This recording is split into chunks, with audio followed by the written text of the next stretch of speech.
And welcome back to the What the Falk Sunderland preview show. 1-0 defeat at Middlesbrough leaves Sunderland in 8th position as we head into a tough run of fixtures, which begin with Millwall this Saturday. Both sides and their outlooks are vastly different from the last time Millwall visited the Stadium Light, and both fans will be hoping that the goalkeepers are significantly better than they were on that day in 2017.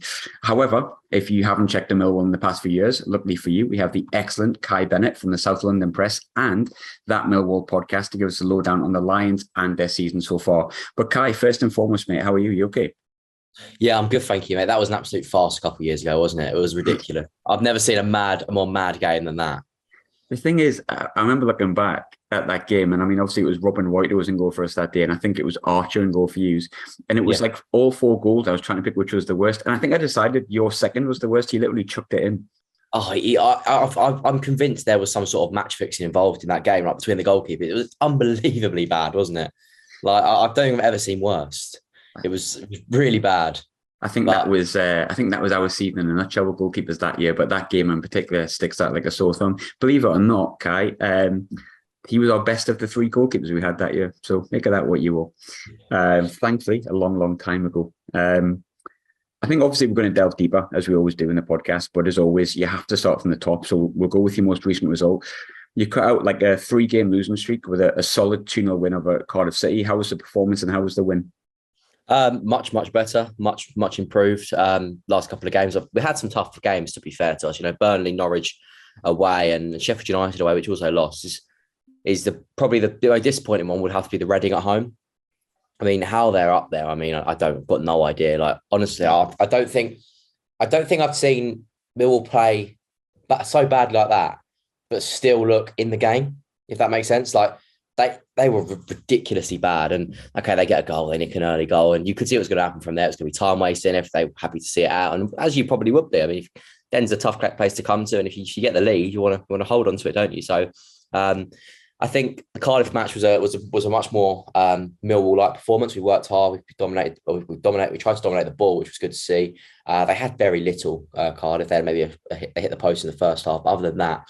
We were pretty much dominant of that game, and the goals were good to see. Cresswell coming off the bench and Bennett getting his first of the season. Zia Fleming looks like he's clicking as well for us. So yeah, it was a good weekend for us. In terms of the season as a whole, I had one of your guys on from That Millwall podcast in the season, discussing Dan Ballard, and obviously it comes up. You know, where should Millwall be? What you're aiming for? And I think, you know, it's been some time since we faced each other, but you finished just outside of the playoffs last season, so naturally. The aim you would imagine is going into the playoffs, but the championship is mad. Yes, we've been out for a while, but we know how crazy the whole league can be and how anyone can beat anyone. But what would be deemed as a successful season for Millwall in reality, and what would be deemed as an unsuccessful season? I think a successful season, I think as every Millwall fan would love, is the playoffs. I think Gary Rowett alluded to it when he first came. He had a 3-year plan. We are in the 3rd year of his plan now, the full season. So Gary will want to make the playoffs this year, as will the players, the fans. I think last season was a weird one. I thought we probably did enough to creep in, but obviously when you play Bournemouth on the last game of the season, you need a win. It's always a tough match, especially when they finished second. I was sort of hoping that them winning in midweek would actually help us, because obviously they would have gone up. So I thought maybe they might take the foot off the gas. But they didn't do that at all. They were still Bournemouth, as what everyone knows Bournemouth in the Championship. So I think as for unsuccessful, probably be anything less probably than 12th. For me anyway, I think Millwall, obviously our budget's really small, and realistically look at our budget, or we probably are sort of a 17th, 18th place Championship side in terms of our budget. But in terms of the players, they just seem, in the last couple of years, I don't think there's been this much excitement, especially when I've been a Millwall fan, in terms of the Championship, apart from Harris, the season before he left. We just feel like when the players don't play well and we lose, I think the disappointment is because we know what they're capable of, and it's an exciting squad. It's an interesting squad. It's probably different. I mean, I've never ever been a Millwall fan and not seen a target man up top. And I've been going to Millwall since I was about maybe 3 or 4 now. So 3 or 4, so it's just 14, 15 years. And we've always had a target man, not this season and not the second half of last either. So we're trying to move forward in a different way now, which is good to see. And yeah, I think that'll probably be unsuccessful, probably be bottom half of the table, I'd say. When it comes to Gary Rowett, I think, it wasn't that long ago when you're looking at him and he was getting touted for potential Premier League jobs because he was one of those up-and-coming young managers. He didn't have the best stint at Stoke. A few managers can say the same. Maybe Alex Neil could say the same in a few months' time, who knows? But I think ultimately he's kind of settled a little bit at Millwall and kind of quietly done an all right job. How do Millwall fans view him? Is this season like the crunch time, or are you quite confident in that, there's not going to be such a thing as crunch time? He's progressing the team well. Well, actually, before the Cardiff match, there was a lot of stick. Rowett was getting a lot of stick, but I think with Gary Rowett, it's the more of the style of play rather than our than losing. I think every Millwall fan, I think I speak on behalf of most Millwall fans, if we go out there and we play and we look exciting, we attack from minute one and we lose, I don't know, 4-0, 3-0. If we lost, fans just are happy just to see attacking football and that sort of drive to get forward. I think it's when we sort of maybe a little bit, we're a bit more content to sit back and then try and nick on the counter attack, and then we still lose. And I think that's when the fans think, do you know what, this squad's capable of more. And if maybe the fans think we could utilise that a little bit more. And I do somewhat agree. But sometimes, when you win and you win 1-0 and you've sat back most of the game, ultimately it's the result that counts, isn't it? So I can see both sides of the argument, but I'm very content with what Rowett's doing. I think he's been really good for us and he's stabilised us in the Championship, so can't really argue. Yeah, and I think that's a big thing as well when we talk about progress and what's successful and what's not. I think I can't count off the top of my head because, like I say, it's been a while since we've been in the Championship and I'm still getting used to it. But obviously Millwall were newly promoted not that long ago, and now you don't see them as anywhere near relegation candidates. If anything, it's pushing up the league, and that's probably testament to Millwall's past few years under Rowett, isn't it? No, definitely. I think Millwall are much more of a teams come to the Den now, and I don't think I actually believe they're going to get anything. And when he first came in, we had a sort of a struggle where we had a really bad away record just before he came in. I don't think we won on a Saturday for it was something silly like 18 months. We hadn't won on a Saturday at 3:00. It was a big, it gone back a long way. And he came in and he did really well with away from home. We set up with his 5 at the back and we were really strong. And we sort of lost a little bit of our home form in that. We weren't as strong as home as we had been in the past under Harris and managers like that. But recently it's gone back to, again, about our away form. Hasn't been as good. I don't think we've won away in 11 games. So our home form once again is the Den's a fortress. I think Reading are the only team that have beaten us in the last 9-10 games of the Den. I think we've won 8 of them or something like that. So the Den is a fortress. But yeah, since Gary's come in, he's put his ideas on the squad. And even though sometimes the 5 at the back can look a little bit defensive, can look a bit negative, I don't think it's meant to shoot look like that. It's meant to be getting the wing backs high, but it's when the wing backs don't get high, that's when it is defensive. And I don't think that's really on him. I think that's more on sometimes the player, maybe confidence levels. And when they're confident, the 5 at the back thrive. So yeah, Gary Rowett's done a really good job so far. Going back to the Cardiff result, obviously you came in the back of sort of 3 defeats, but as you said before, Norwich, Burnley, Sheffield United, we've lost 2 of them. I kind of understand how you can lose this game. That is possible. But the result left you in 14th on 10 points. So you're 1 point behind us. You've basically had exactly the same start with 1 more defeat. We've had 1 more draw. I think when we get the 12th and 13th game, that's when teams and fans will start to see maybe where the results are going to be. But the positions are going to be and how the season's going to go. Currently in 14th after those 8 games, though, if you were to make a judgment or the Millwall fans were to make a judgment, how content are you with what you've seen? I always try and take start of the seasons into a little bit. I don't really look into them much because even 20 games throughout, Millwall are very much notoriously a second half side. And second half of the season side, and you look at probably last year, for example, I reckon we probably sit in 15th, turn of the year. And we probably won. We won most of our games. Second half of the season, probably won maybe 60%. And all of a sudden that flies you up the table.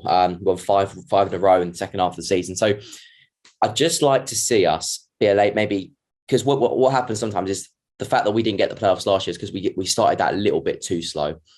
And I think if we can maybe just gain a little bit of momentum, get that a few more points than maybe we had at the same stage last season, and maybe as far after 15 games, then we won't be looking back at the end of the season thinking we had to play a lot of catch up there, and that's why we didn't do as well. So that's what I'd like to see. I'd like to see us make more ground, make more, be closer to them playoffs. Maybe come the World Cup, for example.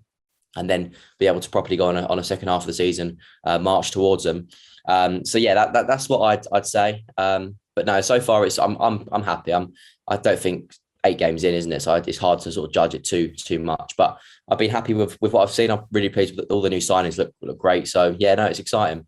I'm pleased you mentioned new signings there because obviously it was going to come up. Looking at the summer recruits, obviously one name massively sticks out like a sore thumb for Sunderland fans. Our former captain, great guy, George Honeyman, been lucky enough to meet him once or twice, and he's a great bloke, got a lot of time for him. But he joined on a free transfer from Hull. In the summer, he's featured in pretty much all of your games, be it sub or start.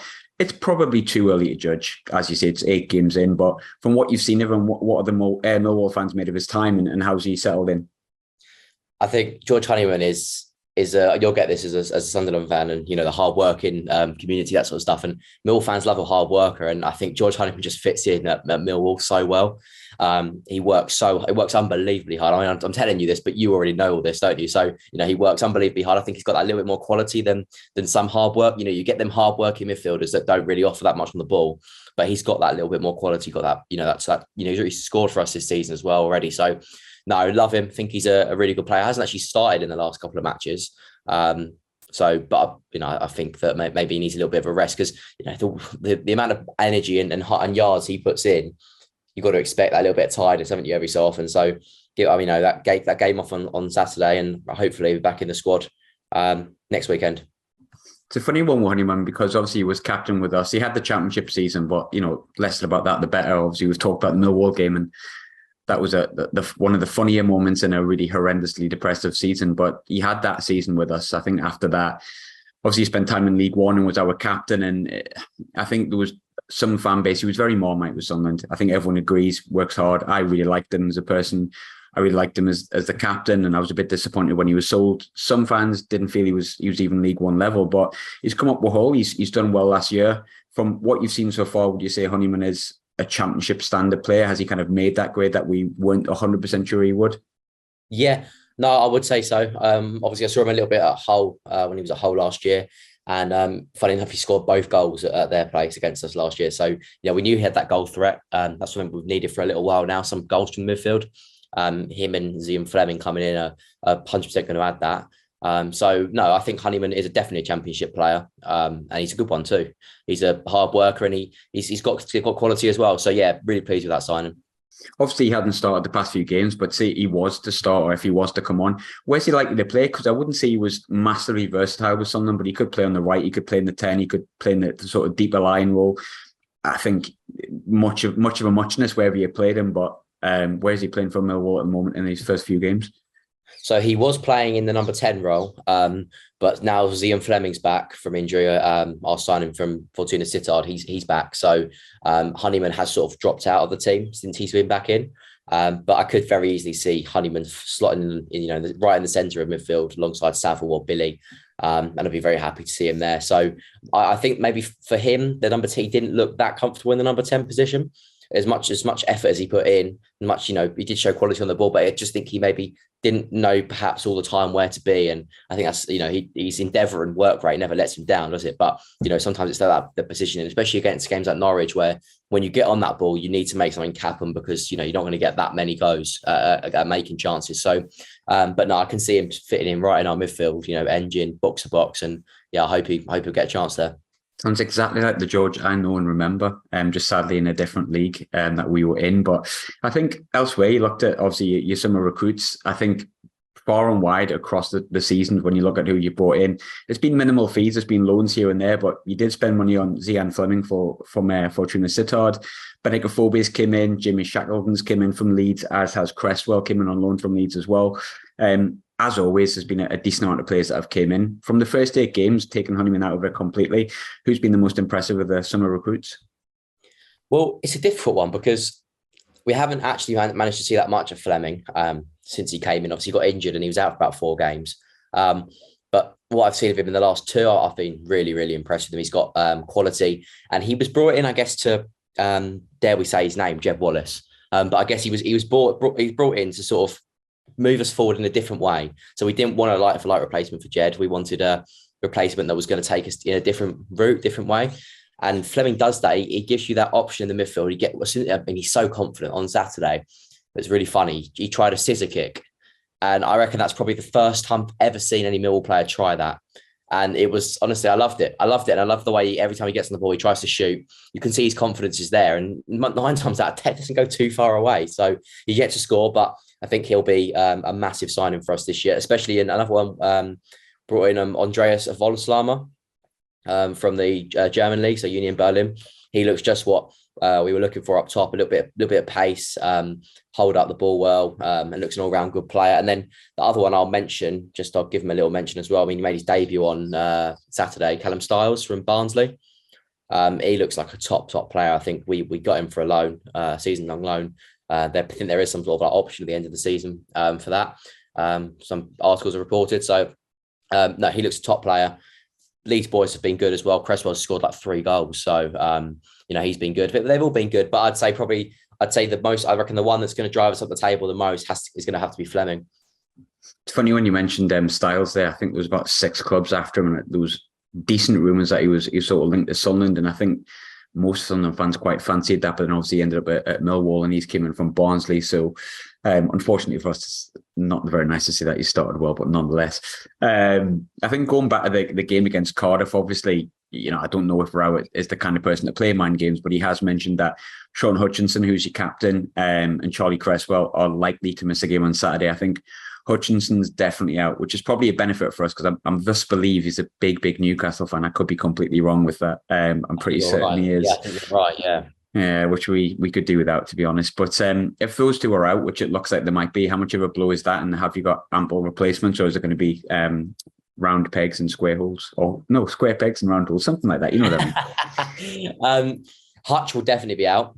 He's 3 to 4 weeks. He popped something in his groin Saturday, I believe. Cresswell, I think Cresswell will be fine. I hope, I believe so.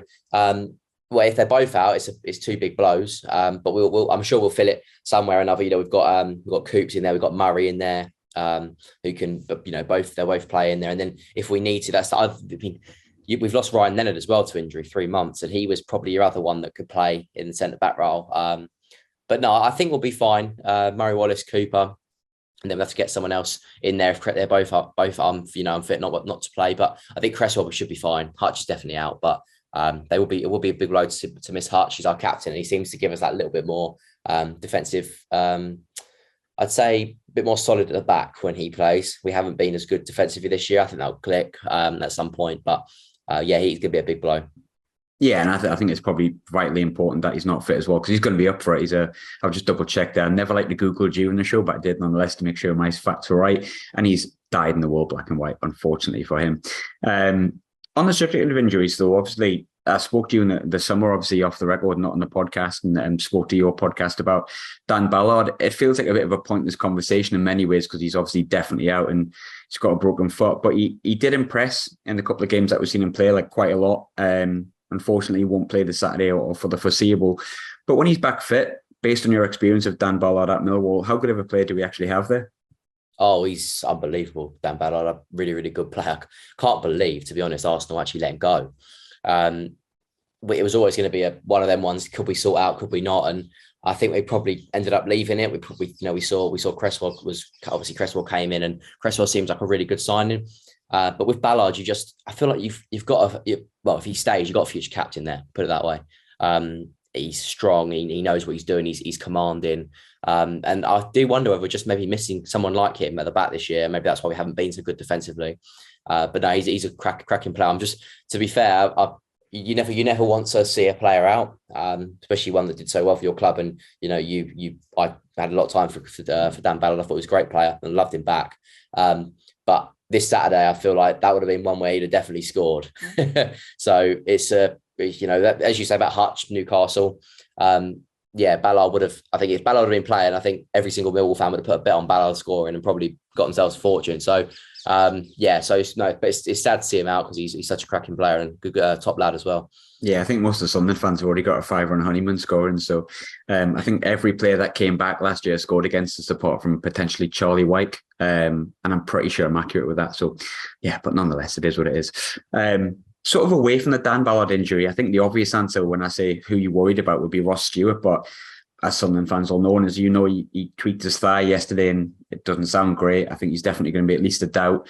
Also, Dennis Serkin's exactly the same, probably our second best player. So we've got our own injury problems alongside, obviously, what we mentioned with Hutch for yourselves. But if Sunderland are to kind of win the game on Saturday, where are they likely to damage Millwall, and which players are you sort of most concerned by? For me, I'd have to say Ellis Sims. Was really impressed how he started the season. I know we were talking off the podcast before we started that Ellis Sims is one obviously we were after as well, and we never got him, unfortunately. I think he's got the ability to be your perfect striker in the way that he's quick, he's mobile, he's wins balls in the air. So he's sort of an all-rounded striker, and I think he could potentially hurt us on Saturday with his pace. And I think if you're probably going to beat us in one way, would probably be your counter attacks, your transitions. We're not. This season, I don't feel like we've been great when sort of backpedaling and trying to defend with minimal people. Whereas if you break quickly from a corner, I think we'll probably struggle from that. So I think that's where we'll probably get damaged more than anything from the transition. So hopefully we can be a little bit more stable at the back. We were very good on Saturday. We kept one of our, I think, second clean sheet of the season. So that was nice, and hopefully we can kick on. But I think if one place you're going to damage us is on counter attacks.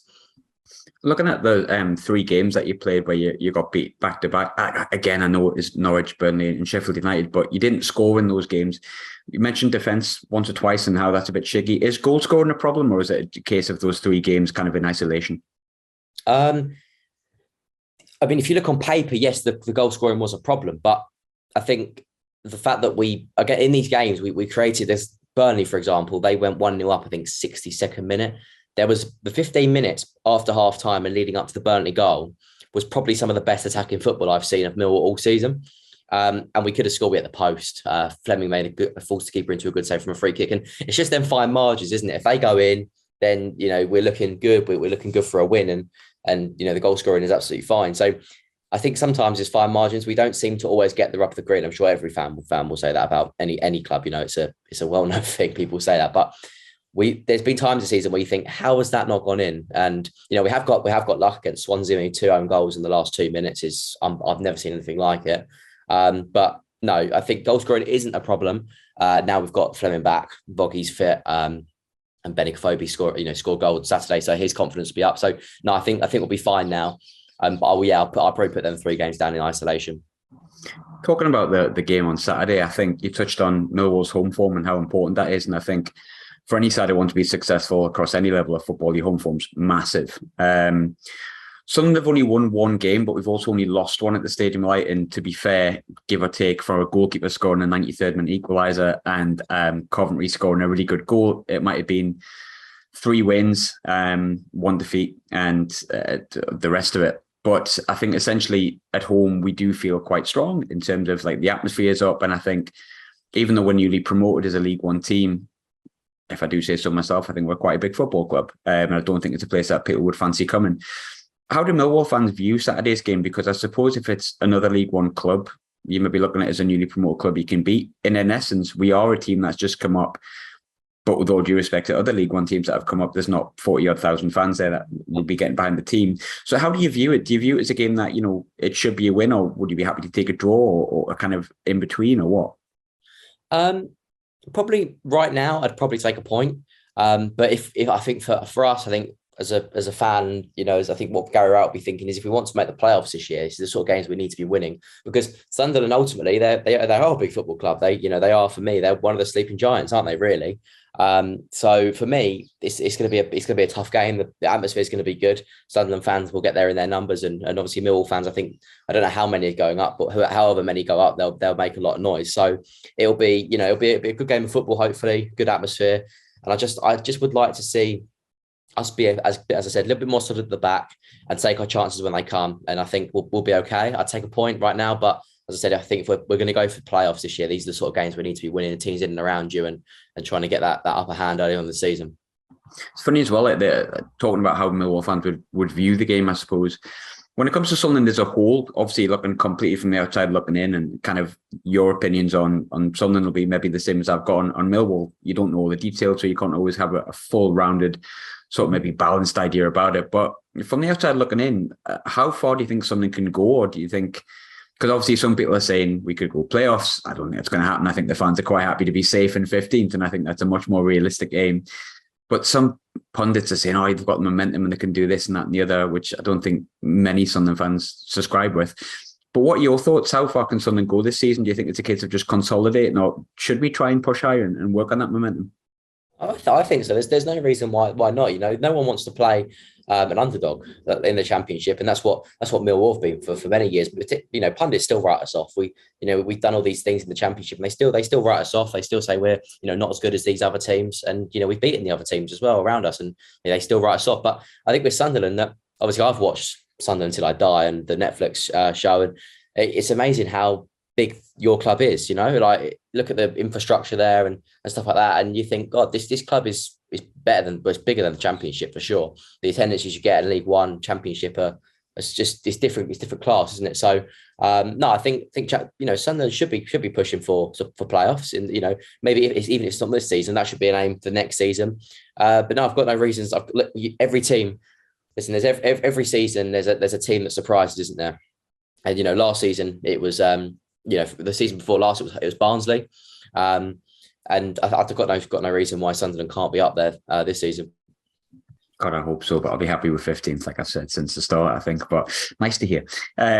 Score predictions, I've got none right, which it's just true to form for me. But I actually think Saturday's a really tough game. I think going to have to be a reshuffle there. I think obviously there's a bit of nerves with the fact that Ross Stewart's probably going to be out. If Ross Stewart's fit, that's a big boost. I think the fact that he's tweaked his thigh, I think expecting to be fit in 2 or 3 days' time is probably wishful thinking. So would I take a draw? You want to win your home games. I don't want to have one home win in 5, but would I take it in the grand scheme of things? Probably. And I see it going towards that, if I'm honest. I think both fans probably be content with a draw to an extent.